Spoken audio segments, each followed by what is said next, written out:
In Bodenstown churchyard there is a green grave, and wildly around it the winter winds rave. Small shelter I ween are the ruined walls there, as the storm sweeps down over the plains of Kildare. Once I lay on that sod, it lies o'er Wolfe Tone, and thought how he perished in prison alone, his friends unavenged and his country unfreed. Oh, bitter, I said, is the patriot's meed. For in him the heart of a woman combined, with a heroic life and a governing mind.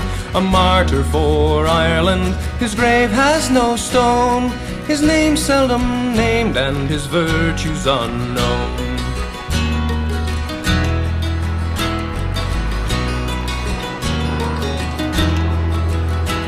I was woke from my dream by the voices and tread of a band that came into the home of the dead. They carried no corpse and they carried no stone, and they stopped when they came to the grave of Wolfe Tone. There were students and peasants, the wise and the brave, and an old man who knew him from cradle to grave, and children who thought me hard-hearted, for they on that sanctified sod were forbidden to play. But the old man who saw I was mourning there said, "We come, sir, to weep where young Wolfe Tone is laid, and we're going to raise him a monument too, a plain one yet fit for the simple and true."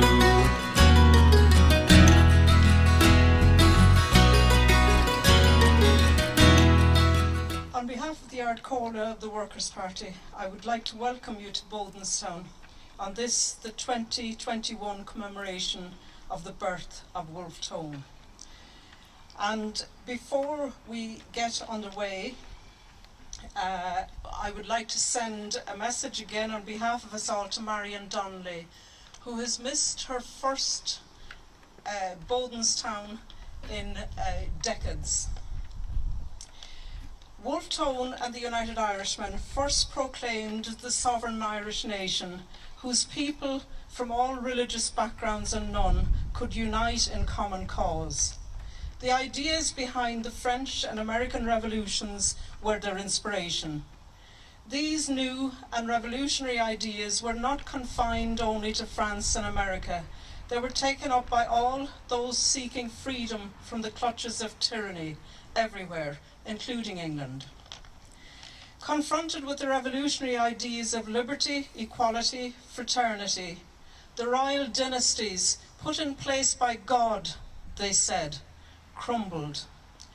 Church and state feared these monstrous ideas which totally undermined their power. Those in chains, be they slaves, women, or liberty-loving people, welcomed and were inspired by the dawning of a new world. The undermining of the revolutionary ideas Wolfe Tone and the men and women of 1798 embraced was essential for a fearful state and Catholic Church. The state used violent and bloody methods to put down the rebellion, while the Church, with leaders such as O'Connell in the 19th century, changed the nature of 98 into a narrow Catholic nationalist cause, the opposite of its true nature, uniting and liberating the men of no property. We commemorate today because we honour and are indebted to the men and women who upheld the new revolutionary and liberating ideas of the United Irishmen. These are our proud roots, the groundwork for socialism, for working class politics and working class unity. I'd now like to introduce Cian O'Riordan, who is going to play Bodenstown Churchyard.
Thank you, Anne.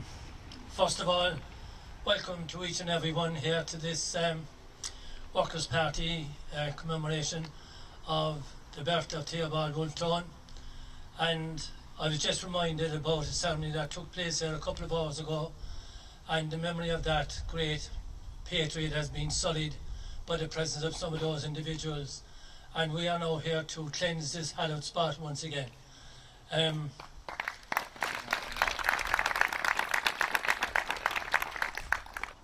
I had very little formal education in the early years of my life.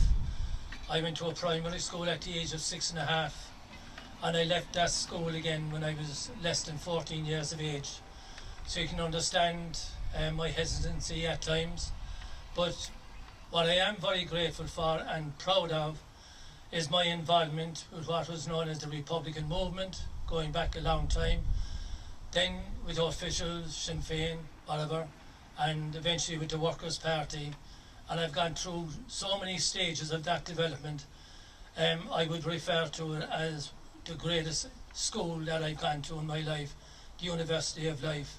And I recall, just to give you a few simple events throughout that history, I recall going to Shannon Vale in Clonakilty in West Cork back in about 68, 69 that way, and we carried proudly a banner proclaiming Workers' Republic, and we were jeered at, spat at by certain individuals at those commemorations.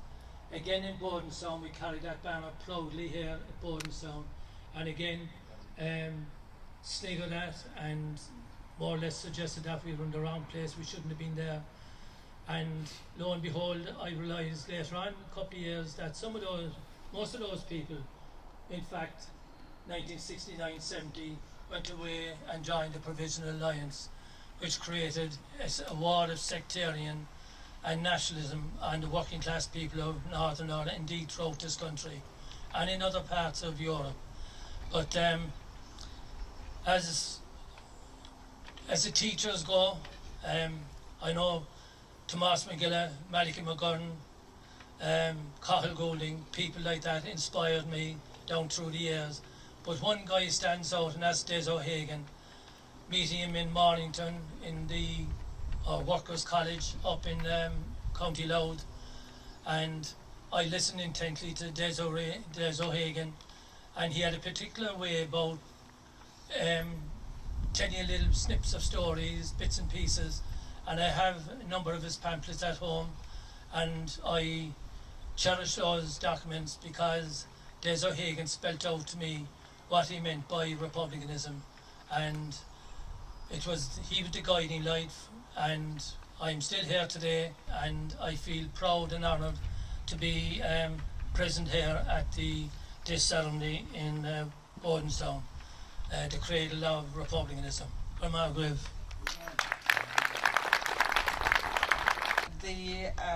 I'd now call on Gerry Lynch to deliver the oration today.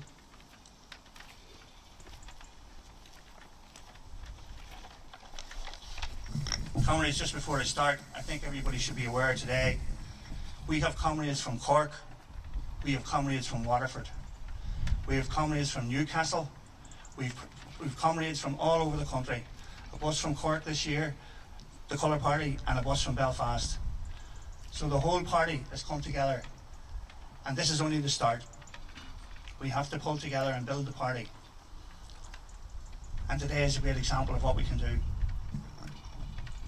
Comrades, 2021 marks the 230th anniversary of the founding of the United Irishmen by Wolfe, Thomas Russell, Samuel Nielsen, and others who set about revolutionising Irish society by breaking the power of the aristocracy and the established church. They aimed to instead establish a government genuinely representative of the people and truly secular, but their ambitions did not simply stop at bringing about political change. The United Irishmen were social as well as political revolutionaries. They sought to overturn a society based on birth and privilege, and to build one where all citizens were equal.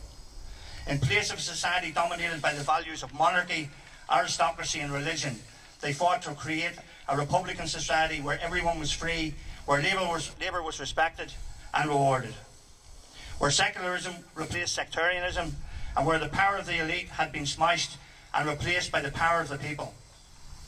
It was Jemmy Hope's settled opinion that the condition of the labouring class was the fundamental question at issue between the rulers and the people. The United Irishmen were therefore political and social revolutionaries from their very foundation. This was true of them just as much as when they sought to achieve their aims peacefully by seeking sweeping reforms and raising the political consciousness of the masses through education, agitation and organisation, as when they sought to achieve their aims by armed revolution in alliance with revolutionary France. And it was this lesson that from Wolfe and the United Irishmen, that revolutionary change requires the participation of the people, organised in a dedicated political force, working through the most suitable means for transformative change in the short and long term that led to the creation of the Workers' Party. The people who forged the Workers' Party analysed the situation of contemporary Ireland, of the needs of the Irish people, and in response they threw off the ideological, strategic and organisational straitjackets of the then Republican movement and set about establishing the vanguard party of the working class necessary to revolutionise society north and south. Like Tone and the United Irishmen, they not only refused to be bound by the mistakes of the past, but actively rejected them. One of Tone's major contributions to the development of revolutionary thought in Ireland was his analysis of the failure of previous radical campaigns, which had remained locked in sectarian attitudes and refused to take the necessary step of seeking the support of all the people of Ireland. What also marked out the United Irishmen from those who had gone before, and many who have claimed to follow them since, was their insistence on thinking little of their ancestors and much of their posterity. In other words, their focus on building a better future for the people of no property, rather than seeking to constantly dwell on the past. Connolly recognised that it was in this aspect of Tone and the United Irishmen, their breaking the shackles of the past to create a new revolutionary ideology and organisation, that their greatness lay. The same can be said of those who had the vision to forge our party. To follow then in the footsteps of Tone and of Connolly, of McGilla, Goulding, Garland and Dessie O'Hagan and the others means adopting their mindset of forging a revolutionary organisation and ideology fit for the contemporary world. It means avoiding the trap of treating their words and actions in their time as Holy Scripture, to be slavishly imitated for all eternity.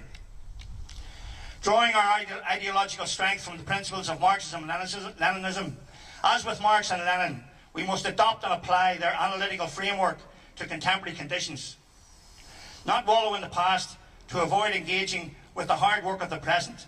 This is the revolutionary approach to the past. When we in the Workers' Party come to Bodenstown, we come to remember the efforts of past generations of revolutionaries, but with our eyes firmly fixed on the future. And like Tone and the United Irishmen, that means analysing and understanding the class, sectarian and power dynamics of our society and of our society's place in the world. It means facing up to those facts and the challenges they pose. It means not allowing ourselves to be deflected from our ideology, approach and goals. It means dedicating ourselves to the relentless and difficult task we have set ourselves, building a democratic, secular, socialist Ireland, a truly revolutionary republic that plays a role in the international struggle for a sustainable and equal world. We come here today not to dwell on the past, but as an affirmation of our hopes and plans for the future. And those are clear. We aim to build the party into a force capable of leading the revolutionary transformation of Irish politics and society. A class-conscious party of and for the working class. In the Republic, the facts are now rents are 50% higher in Dublin than they were at the height of the Celtic Tiger. That homes are being bought up by international rent-seeking speculators, and that successive governments have done nothing but encourage the situation, reminds us that beneath the happy-go-lucky rhetoric, the Irish bourgeoisie is vicious in its hatred of and contempt for Irish workers. Our primary task as a vanguard party is to raise the consciousness of workers about the dynamic of class in Irish society, to demonstrate that our problems cannot be solved under capitalism, which must be abolished, and to convince them that the socialism is the alternative. This is no easy task, but is one to which we are dedicated. It is a task that can be completed only by involving ourselves in the everyday struggles of working people, in trade unions, on environmental issues, and the many other factors that shape the lives of workers.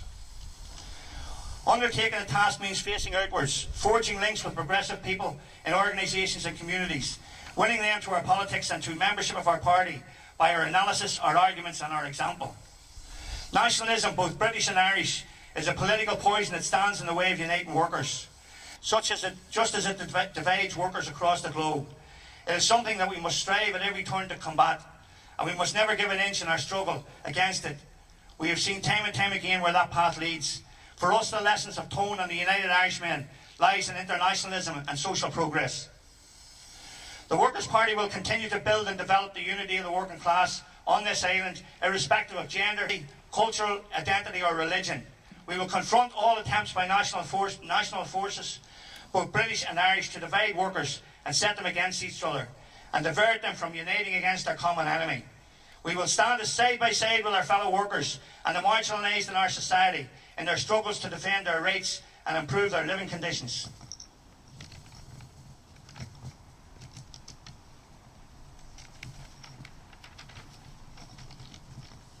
Comrades, Wolfe, Tone and the United Irishmen were visionary revolutionaries who forged a theory, a praxis and an organisation designed to create a completely different and more equal society. Our party was formed by people cut from the same cloth. Our party was formed by people cut from the same cloth, and our presence here today is a symbol of our commitment to creating a better future by applying ourselves to the problems and opportunities of today and by transforming ourselves into a party that can lead the transformation of Irish society. That is the best way to commemorate Wolfe, Tone and the United Irishmen. And I want to thank you all for coming here today from all parts of the country. Waterford, Cork, as I said, Belfast and Dublin. We're only going to get bigger and better. Next year, we're hoping to do a more of a social aspect of Bodenstown that we couldn't do this year because of the COVID. But I want to thank everybody again for coming. Thanks, comrades. Okay, could we now have Clr Lynch to lay the wreath, please?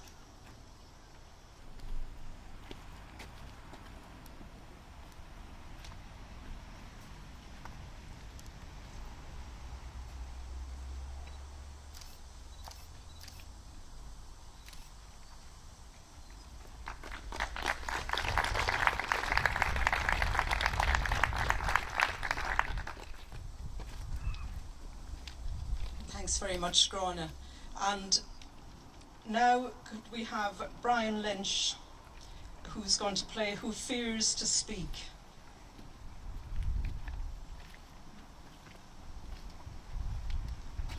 Thank you, Anne. I'd like to call up my apprentice, Cian. I want a special round of applause for him. He's only 16, so a big round of applause. He came here very short notice. Now, Cian, in case you're better than me, you sit there, I'll use a bit.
That was beautiful, as usual.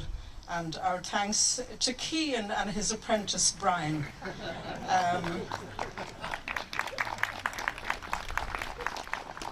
Now, again, finally, we have a great way of finishing up.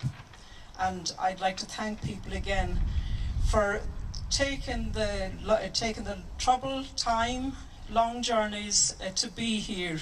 And it does rise the spirits to see that. And hopefully in years to come we will grow in that way. We're ending in a very positive note, in the best way possible. Everybody here will have heard of the Unblock Cuba and the vote in the United Nations during the week, where all countries but two, there was 3 abstentions, all but two countries voted to lift the blockade of Cuba.